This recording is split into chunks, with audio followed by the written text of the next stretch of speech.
अपनी पुरुषार्थ में, और हम तो आए ही हैं सर्वगुण संपन्न बनने। तो हमें तो अपनी कमियां दूर करनी है ना, तो और ही उनको हमें थैंक्स देना चाहिए।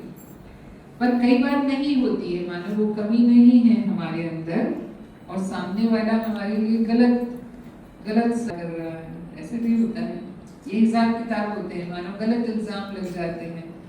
वो गलती हमने की नहीं, जैसे कहा ना, कोई हमारे पर गलत इल्जाम लगा देता है, तो फिर ऐसी स्थिति में जब वो है ही नहीं और कोई कह रहा है तो वो कमी है ही नहीं, तो हम उसे मन पर ले ही नहीं।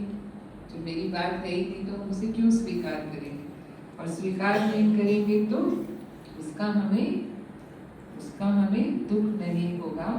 और सच को सामने आने की शक्ति होती है, समय पर सच अपने आप ही सामने आ जाता है। तो हमें सिद्ध करने की भी, बाबा कहता है सत्य सूर्य के समान है, उसे कोई भी बादल लंबे समय तक ढक नहीं सकते, थोड़ा समय तक ढक सकते हैं। तो कोई भी ऐसी स्थिति होती है, हम अचल अडोल रहे जब है ही नहीं ना हमारी बात। तो इसीलिए ऐसी परीक्षाओं को हम इस पॉजिटिविटी से हम पार कर सकते हैं, और जो भी इसके निमित्त है उसके प्रति हम शुभ भावना, रहम की भावना रखें, तब हम पास होते हैं। पास भी दोनों कब हुए हम, जब कोई ऐसा कर रहा है तो भी हमारी स्थिति कैसी है, अचल है, और साथ में हम उसके प्रति शुभ भावना भी रख पा रहे हैं।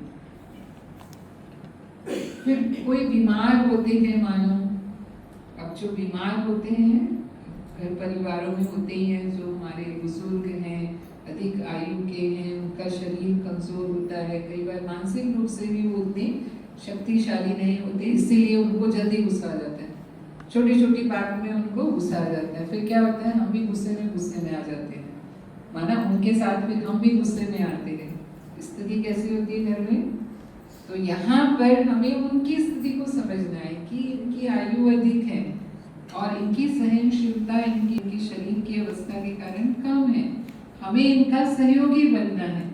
तो हम हमेशा ही, वो कैसा भी व्यवहार कर रहे हैं, हमें उनके साथ रिस्पेक्टफुल व्यवहार करना है और उनको हमें सहयोगी देना है। तो फिर हमको उनकी व्यवहार से गुस्सा नहीं आएगा। फिर जैसे कहा, असंतुष्ट हो जाते हैं, जिनका ईर्ष्या का स्वभाव है, वो जब दूसरों से अपनी तुलना करते हैं तो असंतुष्ट हो जाते हैं। तो फिर तो किन्हीं बातों में हम किसी से कम हो सकते हैं। तुलना करने का मतलब, अगर तुलना की आप किसी से बेहतर हैं तो सुपीरियरिटी कॉम्प्लेक्स में आ जाएंगे, ईगो आ जाएगा। अगर आप किसी से कम हैं, तुलना करते हैं, तो इंफीरियरिटी कॉम्प्लेक्स में आ जाएंगे, हीन भावना आ सकती है। तो हम सभी यूनिक हैं, हम सबका अपना अपना पार्ट है। ये बाबा ने हमें समझ दी है। कोई भी दो इंसान इस दुनिया में एक जैसे हैं ही नहीं, दो का पार्ट एक जैसा है क्या? हर एक के कर्म और प्रारब्ध अपने अपने हैं, तो तुलना करना ही नहीं है। जो पार्ट मुझे मिला है उस पार्ट में रह करके ही मुझे पुरुषार्थ करना है। अब मैं माता क्यों बनी, या मैं ये ब्रह्मा कुमारी क्यों नहीं बनी, मतलब जो भी, अगर हम कंपेयर करते हैं किसी के भी पार्ट से अपनी पार्ट को, तो वो पार्ट तो बदलने वाला नहीं है, वो तो अनादि अविनाशी है, और हर कल्प वही पार्ट रिपीट होने वाला है। नॉलेज तो दे दी ना भगवान ने हमें तीनों कालों की, तो उसको समझकर, जो सत्य है उसको समझकर, उसको स्वीकार करके। अब बाबा ने ये नहीं कहा कि तुम्हारा ये पार्ट है इसलिए तुम संपन्न नहीं बन सकते। बाबा ने कहा कि जो गृहस्थी में रहते हैं वो संपन्न नहीं बन सकते, जो समर्पित हुए वही संपन्न बन सकते हैं, ऐसा बोला है क्या बाबा ने?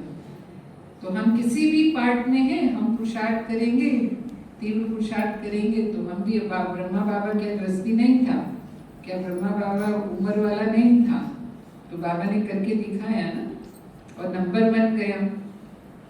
तो कोई भी पार्ट का बंधन नहीं है, हमें सिर्फ उस पार्ट में रहते हुए ही अपना